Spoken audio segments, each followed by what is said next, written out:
Right now on Denver 7 News at 6 a.m., tragedy in Tulsa. He had one long gun, a rifle, and one handgun. Overnight, as police search for a motive in this mass shooting in a hospital, we've learned at least one Coloradan escaped from inside. It's a clinic that my husband works in every day.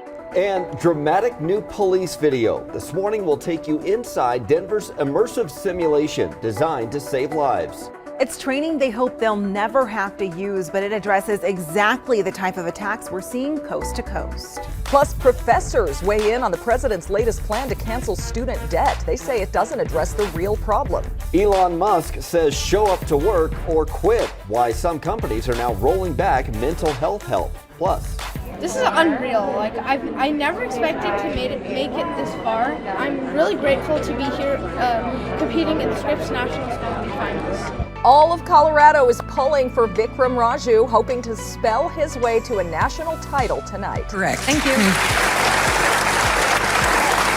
Go Vikram. I'm not sure he's ever had a bad day. Always smiling, always excited. We're excited for him, and obviously rooting for him. The word Galea is what got him into the finals. He is among the top 50. Yeah. Good Thursday morning to you. I'm Brian Sanders. And I'm Nicole Brady.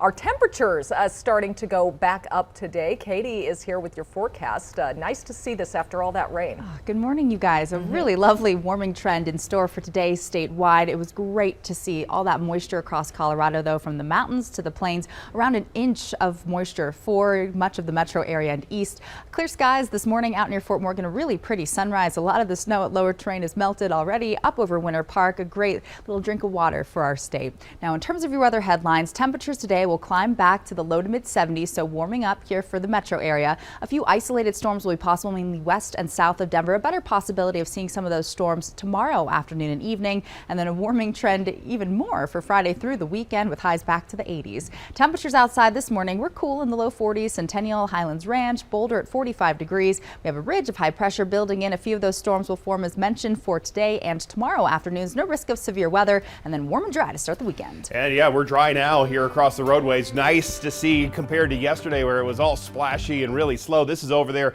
on the west side of town, looking at a gorgeous day starting off here and looking at downtown Denver. So this is 6th and Union. The eastbound side, it's wide open for us, but sunshine could be a bit of an issue. Take a look at our one problem spot that we had this morning. It was over on the east side of town. We had a rollover crash right before ILIF on 225. All lanes open in the last few minutes. And now traffic, as you can see from the camera back over there, is starting to return back to normal. So there's the northbound side getting up to I-70. Still a little bit of a slowdown right there at Parker Road as the last of that traffic is starting to get through. Take a look at I-70. That looks good for us here this morning. Not seeing any problems otherwise on the map, whether it's going to be I-70 or across the other freeways here this morning. So pretty good start elsewhere across Metro Denver.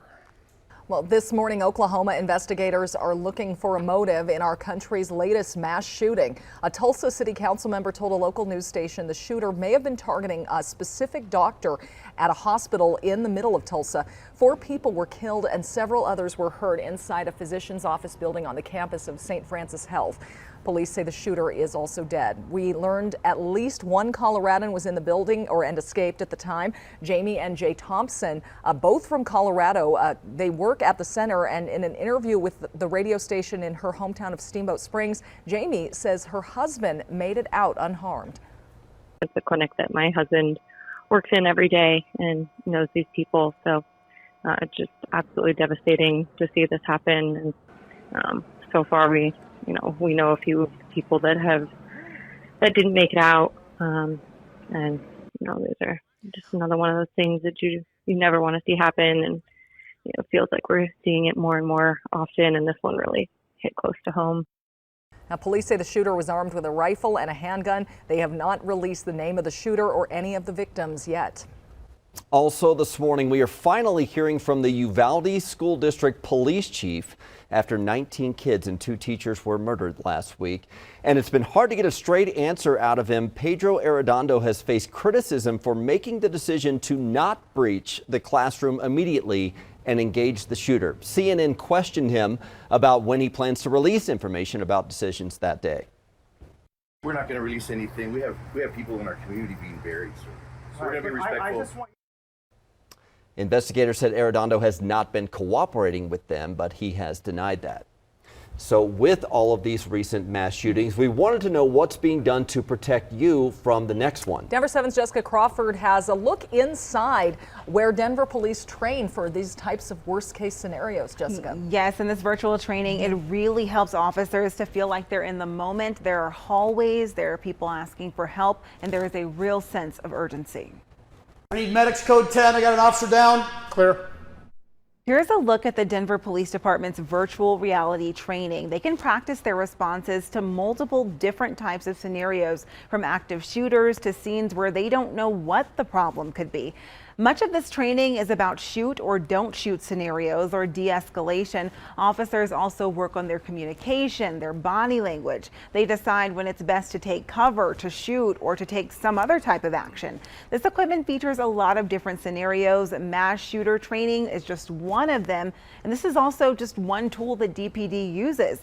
They also train in person and in the classroom, but this virtual reality training helps give them a different perspective. This, what we have here is a 7-sided or 6-sided machine where now we can almost be a 360.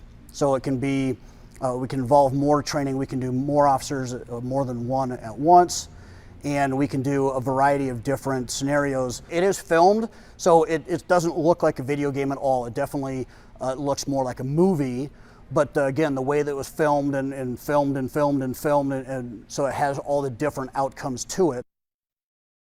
And one of the most useful tools on this simulator is the ability to rewind, do a replay, and show the officer exactly how they could improve their approach for the next time. I'm Jessica Crawford, Denver 7. All right, thank you, Jessica. U.S. lawmakers, meanwhile, will vote on a package of gun control bills in a House committee. The Protecting Our Kids Act would raise the legal age to buy a semi-automatic rifle from 18 to 21. It would also ban the manufacture, possession, or sale of large capacity magazines. The act is expected to pass the House but fail in the Senate. So we are battling gun violence. We are also battling drug addiction right now. Colorado's fentanyl crisis is getting worse. State troopers have already confiscated more than 200 pounds of the drug, which is more than all of last year. And there's a big law enforcement summit in Denver today focusing on fentanyl. Denver 7's Colette Bordelon spoke to a local attorney about the efforts to keep dealers off the street. That's right, and I'm here at the Denver Art Museum where that summit is set to start this morning. Now, there's a new bill that was passed out of this legislative session. It's been signed into law. That bill makes the possession of 1 to 4 grams of fentanyl a felony charge. Now, in the last couple of hours of that legislative session, it was revised to make sure a defendant could go try and prove to a court they didn't know what they had was fentanyl and potentially get that charge dropped down to a misdemeanor.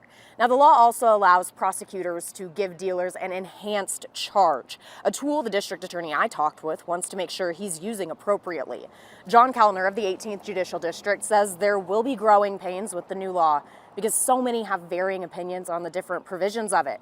Kellner was a part of a group of district attorneys who believe the law didn't go far enough and says next session he and other prosecutors plan on asking for revisions. Some of the changes he wants to see: turning possession of any amount of fentanyl into a felony, removing probation eligibility for low-level dealers whose product causes death, and reworking the Good Samaritan portion of the law, which allows someone to report an overdose without fear of legal action. But Kellner says the way the law is written, that could apply to dealers too. As the bill was amended and changed, there's been an argument from those who oppose this legislation that it doesn't get to the root of the problems causing substance use disorder. But to say that this update to the law, the fentanyl bill, perpetuates the war on drugs is just patently false, and it disregards really what the justice system of the 2020s looks like. Since 2018, drug-related deaths in Denver County have increased year after year, and in 2021 they peaked. Now, for that year, around half of all of those deaths were fentanyl-related cases. Those numbers are from the Denver Medical Examiner's Office. Live in Denver, Colette Bordelon, Denver 7. Thank you, Colette. Well, on average, 2 people die each day in Colorado from fentanyl. Many of them are people who think they're getting a pain pill or a Xanax or another drug, but it is laced with fentanyl, and just the tiniest amount can kill you. So we need all the tools, all the coordination, all the know-how we can. And for a lot of jurisdictions, this is still an area they're learning about. And so the goal is for those who've done these cases before, and people in our office have, including using wiretaps and other tools, how do we tell others, here's what you need to know to go after those causing fentanyl poisoning deaths? Colorado Attorney General Phil Weiser will also be at the summit today, along with Denver Mayor Michael Hancock, who will be talking to live about the fentanyl crisis at 7 o'clock over on Local 3.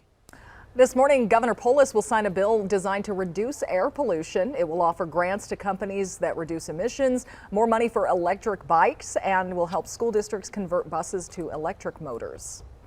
Well, it's game 2 tonight for the Avs in the Western Conference Finals. Game 1 set quite the tone in this series. 14 goals scored in Game 1. Hopefully Game 2 will end in another Avs win over the Oilers, although it's unclear whether or not Avs goalie Darcy Kuemper will play.